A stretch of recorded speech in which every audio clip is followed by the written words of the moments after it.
waxaa maanta jawi deganaansho ah laga dareemayaa suuqa weyn ee magaalada Gaalkacyo kadib kolkii maalintii shalay ahayd dagaal xooggan oo halkaasi ku dhex maray dhinacyo kala taabacsan maamulada Galmudug iyo Puntland. Diriirta ayaa timid kadib markii isku dhac uu dhex maray qaar ka mid ah ganacsatada suuqaasi, waxaana dagaalkii shalay dhacay uu ahaa mid waqti dheer qaatay isla markaasna sababay khasaare nafeed, iyadoo inta la xaqiijiyay dagaalkii shalay ay ku dhinteen 5 ruux halka tira inta ka badanna ay ku dhaawacmeen. Mashaqadii shalay ka dhacday suuqa weyn ee Gaalkacyo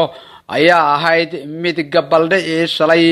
iskeedu istaagtay, balse waxaa maanta degan guud ahaan jawiga magaalada Gaalkacyo, gaar ahaan suuqa weyn ee magaalada Gaalkacyo oo ahayd halkii ay fatantu ka abuurantay. waxaana dadaal xooggan wada mas'uuliyiinta maamulada Galmudug iyo Puntland iyo ganacsatada suuqa weyn ee magaalada Gaalkacyo, kuwaasi oo ay u soconayaan wada hadallo looga xaajoonayo wixii dhacay. walow ay maanta tahay maalinimo Jimco ah, haddana waxaa si caadi ah u shaqaynaya suuqa weyn ee magaalada Gaalkacyo iyo isu socodka gaadiidka iyo dadka oo ah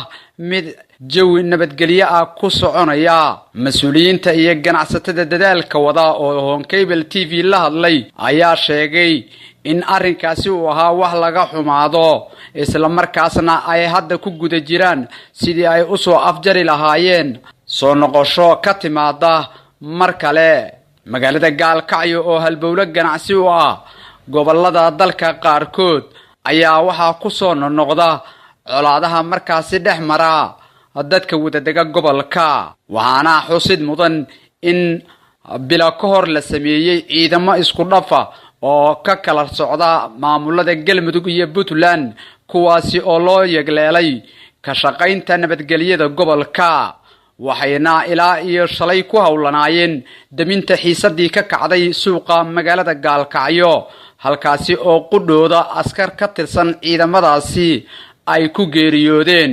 ha yeeshee sasaanta laga dareemayo magaalada Gaalkacyo ayaa ah mid deganaansho ah, waxaana ay markaasi shacabka iyo qaybaha kalaba muujinayaan niyad wanaag ay ka qabaan xasilooni ka yagleelanta magaalada Gaalkacyo. Ali Maalin, telefishinka Honkebel, Gaalkacyo.